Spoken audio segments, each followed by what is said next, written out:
कोहिनूर एक वो नायाब हीरा जिसकी कहानियां भारत में ही नहीं बल्कि पूरे विश्व में समय समय पर चर्चा का विषय रही हैं। कोहिनूर एक वो अद्भुत हीरा है जिसे विश्व में ख्याति तो बहुत मिली, पर इसके साथ ही मिला एक ऐसा शाप जिसके बारे में इस वीडियो में आज हम जानेंगे। आखिर कहाँ हुई थी खोज कोहिनूर की, कौन था इसका पहला मालिक और कैसे कोहिनूर जा पहुंचा इंग्लैंड की रानी के सर के ताज में। ऐसी बहुत सी कहानियां आज भी इतिहास के कहीं पन्नों में छुपी हुई हैं। आइए चलते हैं उस दौर में जब हुकूमतें थीं, राजा महाराजा थे यहाँ पे सल्तनत के हकदार, और जानते हैं कैसे बना एक हीरा कोहिनूर। इतिहासकारों की माने तो ये कहानी शुरू होती है 18वीं सदी में ककातिया डायनेस्टी के दौर में। उस समय की कोलूर माइंस, जो कि कृष्णा नदी के तट पे और आज के आंध्र प्रदेश में स्थित है, यहाँ पे पहली बार कोहिनूर को खोजा गया। ऐसा भी माना जाता है कि ये विश्व की पहली डायमंड माइन थी। इसके बाद दूसरी माइन ब्राजील में खोली गई। वैसे तो कोहिनूर के खोजे जाने की कोई पुख्ता डेट आज भी हिस्ट्री में मौजूद नहीं है, पर लोगों का मानना है कि जब ककातिया डायनेस्टी के दौर में कोहिनूर को सबसे पहले खोजा गया तो इसे उनकी कुल देवी माँ भद्रकाली के मुकुट पे पिरोया गया। इतिहास में मौजूद ये पहला वर्णन था जब कोहिनूर को किसी ताज के रूप में इस्तेमाल किया गया। ये मंदिर आज भी भद्रकाली टेम्पल के नाम से वारंगल में स्थित है। दूसरा वर्णन आता है बाबर के समय में। बाबर अपनी एक डायरी में लिखते हैं, ये एक नायाब हीरा है जो शायद इस दुनिया के आधे खर्चों से भी ज़्यादा कीमती है। बाबर अपनी किताब में ये भी लिखते हैं कि कोहिनूर को अलाउद्दीन खिलजी ने अपने भारत पे आक्रमण के दौरान ककातियास डायनेस्टी से लूटा था और बाद में इसे बाबर को एक उपहार के तौर में दिया गया था। इन कहानियों के असल में होने में कोई पुख्ता प्रमाण आज भी नहीं मिलते, पर ये वही बातें हैं जो आपको हिस्ट्री या कोहिनूर के इतिहास के रूप में सुनने को मिलती है। कोहिनूर के आगे की कहानी पहुंचती है अकबर के काल में। ये वो दौर था जब अकबर अपना बेहद मशहूर पीकॉक थ्रोन बना रहे थे। ऐसा माना जाता है कि मुगल शासकों को चमकते हुए रत्न ज़्यादा प्रभावित करते थे, ना कि डायमंड। लेकिन चूंकि अकबर कोहिनूर की महत्वता को जानते थे, इसलिए उन्होंने इसको अपने एक पीकॉक के आंखों में जड़वा दिया। सबसे बड़ी बात यह है कि ये वो थ्रोन था जिसको बनने में पूरे 7 साल लगे थे। रोचक बात यह भी है कि जिस हीरे को आज हम कोहिनूर के नाम से जानते हैं, उस हीरे को अपनी असली पहचान अभी तक नहीं मिली थी। कोहिनूर को सिर्फ एक हीरे की तरह देखा जा रहा था और बाबर के काल तक इसको अपना असली नाम नहीं मिला था। लगभग 100 साल बीत जाते हैं। दिल्ली सल्तनत में अभी तक मुगलों का ही शासन था और जाहिर सी बात है वो हीरा जिसे हम लोग कोहिनूर बोलते हैं, वो अभी भी उसी पीकॉक थ्रोन पर जड़ा हुआ था। मुगलों के अब पांव कमजोर पड़ रहे थे। पर्शियन रूलर नादिर शाह ने 1738 ईस्वी में दिल्ली में पूरी ताकत के साथ हमला किया। जहां इस इन्वेशन में कई हजार लोगों की जानें गईं, वहीं उन्होंने मुगलों के सभी बेशकीमती वस्तुओं के साथ साथ उनका खजाना और पीकॉक थ्रोन भी उनसे हड़प लिया। कोहिनूर अब नादिर शाह के साथ अफगान पहुंच चुका था। मोहम्मद काजिम ने नादिर शाह की बायोग्राफी लिखते समय नादिर शाह के पहली बार कोहिनूर को देखने का वर्णन कुछ इस तरह से किया। चारों तरफ मानो रोशनी ही रोशनी थी। वो नज़ारा अद्भुत था। बादशाह नादिर उस हीरे को देखते रह गए और उनके मुंह से निकलता है कोहिनूर, मतलब माउंटेन ऑफ लाइट, और कहते हैं यहीं से हीरे को पहचान मिली कोहिनूर की। नादिर शाह ने बाद में कोहिनूर और तिमूर रूबी को थ्रोन से निकलवाकर एक ब्रेसलेट में जड़वा दिया। अगले 70 सालों तक कोहिनूर आज के अफगानिस्तान में ही रहता है।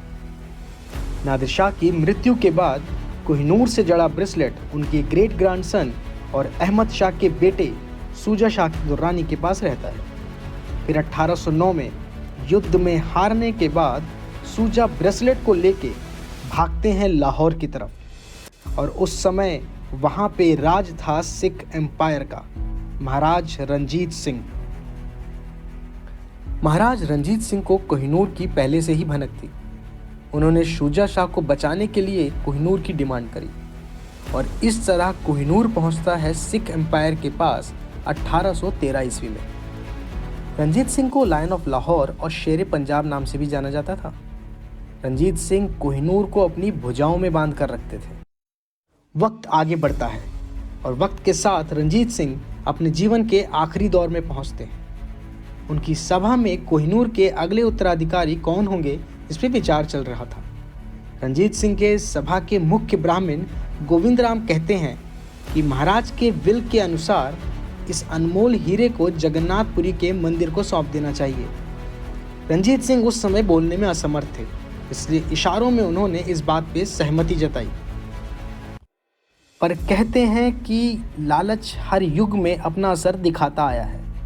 रंजीत सिंह की मृत्यु के बाद उनके मुख्य खजांची, जो खजाने की जिम्मेदारी रखते थे, उन्होंने कोहिनूर को स्टेट प्रॉपर्टी बताकर उसे देने से मना कर दिया और उसे खजाने में ही रखा।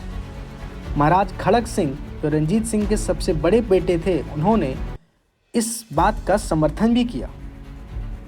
8 अक्टूबर 1839 को खड़क सिंह के उन्हीं के प्राइम मिनिस्टर ध्यान सिंह ने कुछ गुटों के साथ मिलकर गद्दी से उतार फेंका और बाद में अपने भाई गुलाब सिंह, जो उस समय जम्मू के राजा भी थे, कोहिनूर का अगला वारिस बनाया। कोहिनूर अब राजा गुलाब सिंह के अंडर था और खड़क सिंह और उनके बेटे जेल में थे। बाद में 5 नवंबर 1840 को खड़क सिंह और उनके बेटे की एक मिस्टीरियस डेथ हो जाती है। गुलाब सिंह 1841 तक कोहिनूर को अपने पास ही रखते हैं और बाद में एम्परर शेर सिंह को उनका विश्वास जीतने के लिए कोहिनूर को एज अ गिफ्ट के रूप में देते हैं।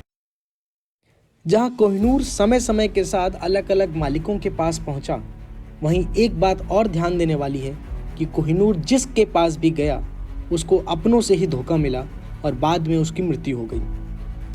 2 साल तक शेर सिंह ने कोहिनूर को अपने पास रखा और उसके बाद उन पे और उनके प्राइम मिनिस्टर ध्यान सिंह पे अजीत सिंह ने हमला कर दिया। उन दोनों को गद्दी से उतार फेंका और कोहिनूर को हड़प लिया। खैर, अजीत सिंह भी ज़्यादा समय तक कोहिनूर को अपने पास नहीं रख पाए और अगले ही दिन ध्यान सिंह के बेटे शेर सिंह ने उन पे हमला कर दिया और उनको गद्दी से उतार फेंका। इस हमले में ना ही सिर्फ कोहिनूर उनके हाथ से गया, बल्कि अजीत सिंह की मृत्यु भी हो गई। शेर सिंह खुद प्राइम मिनिस्टर की कुर्सी पे बैठते हैं और 5 साल के दुलीप सिंह, जो कि राजा रंजीत सिंह के सबसे छोटे बेटे थे, उन्हें राजगद्दी पे बिठा देते हैं। दुलीप सिंह अपनी मां को लेके जम्मू आ जाते हैं और वहीं रहने लगते हैं। वहाँ पे उस समय गुलाब सिंह का राज था। जहाँ कोहिनूर की चर्चा विश्व में हर जगह फैल चुकी थी, वहीं इससे ईस्ट इंडिया कंपनी या अंग्रेज की सरकार भी अछूती नहीं थी। कहते हैं अंग्रेज की सरकार काफ़ी समय से कोहिनूर की तलाश में लगी हुई थी और मौका देख रही थी सही समय आने का जब वो कोहिनूर को हड़प सके। 1849 के आते आते सेकेंड एंग्लो सिख वॉर भी ख़त्म हो गई थी। पंजाब आखिरी बड़ी रियासत थी जिसे ब्रिटिश ने अपनी हुकूमत में शामिल की। अंग्रेजों ने 15 साल के दुलीप सिंह पर दबाव बनाया और उनको न सिर्फ लंदन भेज दिया, बल्कि उनसे एक ट्रीटी भी साइन करवाई जिसके तहत उनके राज्य का सारा खजाना अंग्रेज सरकार को सौंप दिया जाना था और जो वो बेशकीमती कोहिनूर था वो रानी विक्टोरिया को एज अ गिफ्ट में सौंपा जाना था। ये वो टाइम था जब पहली बार कोहिनूर अंग्रेज हुकूमत के पास जा रहा था। रानी जिंद कौर को अंग्रेजों ने जेल में भेज दिया और वहाँ दुलीप सिंह का लंदन में धर्म परिवर्तन करवा के उन्हें क्रिश्चियनिटी में कन्वर्ट करा दिया गया। 1852 में कोहिनूर लंदन पहुँच चुका था और महारानी विक्टोरिया के ताज में जड़ा जा चुका था। इसे पहली बार आम लोगों के लिए डिस्प्ले किया गया, लेकिन जब प्रिंस एल्बर्ट ने लोगों का रिएक्शन देखा तो वो इतने खुश नहीं हुए। वो चाहते थे लोग इसको देख के प्रभावित हों, पर ऐसा नहीं हुआ। इसके बाद प्रिंस एल्बर्ट ने वहाँ के जौहरियों को बुलवाया और कोहिनूर को और चमकदार बनाने के लिए कहा। वो चाहते थे कि कोहिनूर को देख के लोग आकर्षित हों।